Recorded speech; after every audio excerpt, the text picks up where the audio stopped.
Hey, this is Tom, and in this video I'm coming to you from Andorra, where I'm here for the upcoming UCI Mountain Bike Cross Country World Cup at Val Nord. And in the spirit of that, what I thought I'd do is share some of my best mountain bike racing tips to help you towards better performances in your own racing. So without further ado, let's get started. Okay, so the first tip is going to be to rotate your pedals so that they're level when you're on the start line. This is just a really easy way to make sure you engage in the pedals really fast and get off the line as cleanly as possible, because as we all know, in a cross-country race, the start is really important and it's really easy to get held up in traffic if you even miss one or two pedal strokes. The next tip also relates to start line best practices and involves taking your fingers off the brake levers when you're on the start line. Again, this can give you a split-second difference at the start of a race where it's really critical, and make sure that you don't get hung up by releasing the brakes a little bit too slowly. In other words, it'll just help you get off the start line that little bit quicker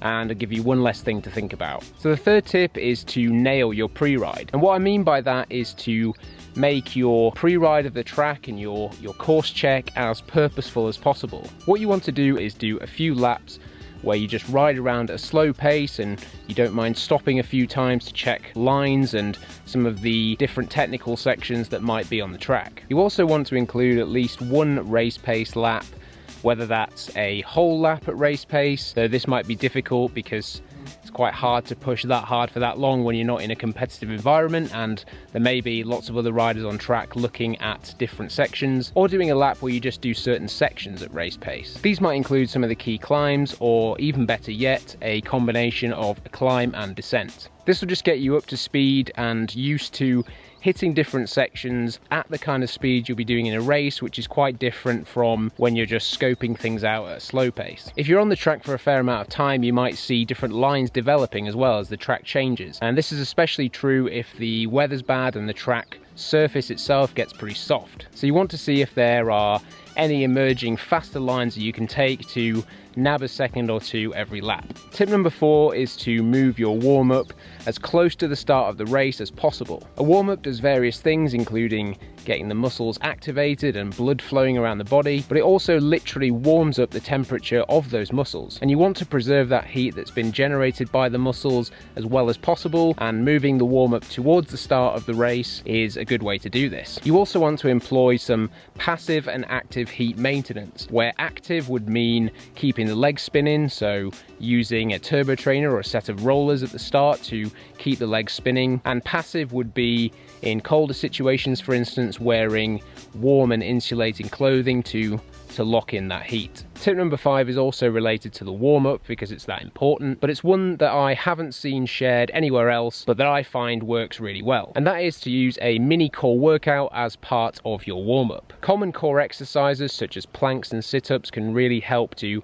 activate some of those deeper muscles and the stabilizing muscles that really help in mountain bike racing, especially where your whole body is used for balance and technique as well as power production. So adding in a few sets and reps of some of your favorite core strength exercises can really help to warm up muscles that probably a lot of your competition aren't even thinking about. The 6th tip is to get aerodynamic even though you're a mountain biker. Now this is something that, again, I don't really see many riders using to their advantage, but by getting small and aerodynamic on the bike in sections of a cross-country race where the trail's really open and fast, perhaps a fire road section, can really help you generate a lot of free speed. It's something you can use throughout the race to make time on competitors, but also to catch up to those in front of you. So next time you come into a flatter section in a race, or even when you're trying to make up as much time as possible at the start, try getting low on the bike and bending your arms, lowering the chest towards the top tube, and you may well find that you're generating quite a lot more speed than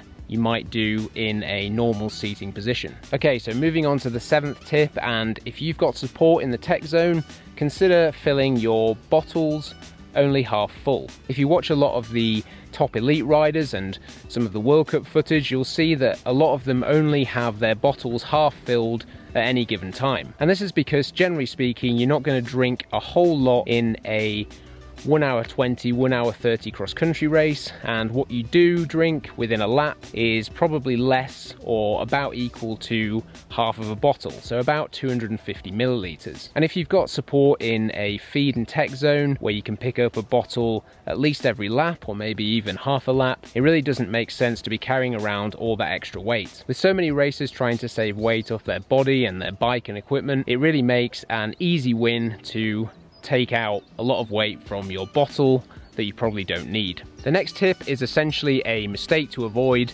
and it's one that I see quite a lot of even experienced riders are making, and this is to plan your nutrition before the race to make sure that you've done the bulk of your eating at least 3 hours before the start. Why you want to do this is really twofold. You don't want to start the race with a blood sugar crash, which can happen if you perhaps ate a big carbohydrate-rich meal and then got to the start line maybe an hour or two afterwards, and also to just make sure that your body has processed and digested everything that you've taken in. In addition to that, you'll find that if something's sat in your stomach, it's really not comfortable and it can affect how you actually feel during the race. One caveat to that though is to take something like a bar or a gel on the start line or around 5 minutes to go before your race, just to top things up in the time that you haven't really had a big meal. Eating a few snacks during that 3-hour window or taking in some calories via liquid form isn't going to throw things off too badly though, as long as the calorie count and the glycemic index is paid attention to. The next tip is that when you're making passes in a race and trying to get past a rider that's in front of you, try not to make that pass too aggressive and don't put out more energy than you need to do. As you'll probably notice with a lot of these tips, it's very much about conserving your energy for when it matters most. And oftentimes when you're making a move, for instance on a climb, you really don't need to put out huge amounts more power to be able to get around that rider fairly quickly. As you probably know, at higher intensities, even slight increases in power output can make a massive difference to how you feel and how quickly you're going to blow up. So pick your moment and the part of the course that makes the most sense, and then gradually and steadily increase your power ever so slightly to get around that rider. So tip number 10 can come down a little bit to personal preference and how you feel that you produce power the best, but the recommendation here is to stand on the pedals in a cross-country race quite a lot of the time. Standing on the pedals will generally help you to produce more power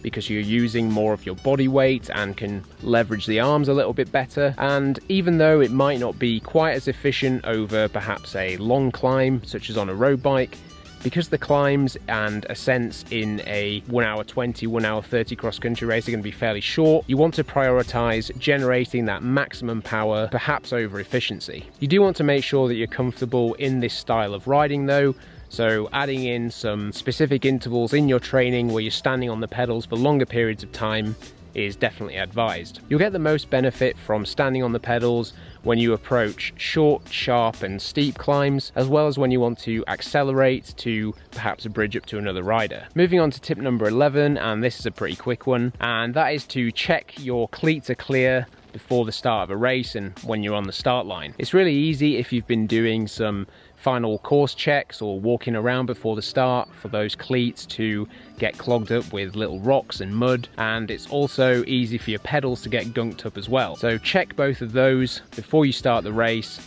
and that again will help you get off the line best and make sure you get a clean start. Tip number 12 is potentially for those who are slightly less experienced with their racing and still getting to grips with something that I think is really important, and that is posting consistent lap times. So the tip is to actually time your laps. Now this can be somewhat difficult at first, as it requires you to remember to hit the lap button when you go through the start finish or you hit a particular section on the course, but it will allow you lap by lap to see whether you're posting consistent lap times or whether you need to speed up or slow down accordingly, so that you can essentially make your last few laps as fast, or if not faster, than the first. Pacing is one of those skills that even experienced racers sometimes don't have sussed out. So if you can get faster throughout the race and actually post some really impressive final laps, there's a lot of positions to be made up. The next tip expands on the previous one about pacing, and it's to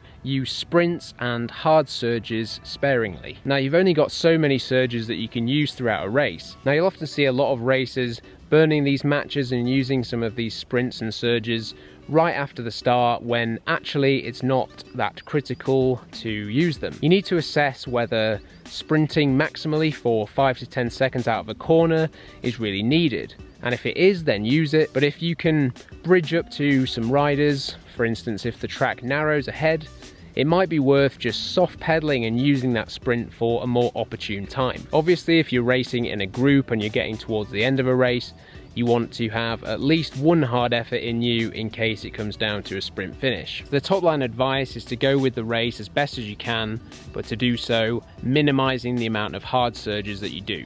So coming on to the final tips, and one of the things that you're really going to want to do is to raise your gaze and raise your head to look further down the trail. Now it's easy as a race draws on to let that head drop as you get tired, but bringing it up will allow you to see further down the trail, which will essentially just make you naturally go faster, but it will also improve your breathing by opening up the airways. If you can breathe better and hit technical sections faster, especially as other riders' heads do drop and their breathing efficiency goes down, again you can really make up some good positions at that critical time in the race. The final tip for this video is to, as soon as practically possible after a race, is to make some notes on firstly where you were strong, but more importantly where you felt you were weak and losing time. Even if a race goes really well for you and perhaps you take the victory, it's quite important to learn as much as you can from that race and from your own performance to take into your training and preparation towards the next race. There's nothing like racing to show you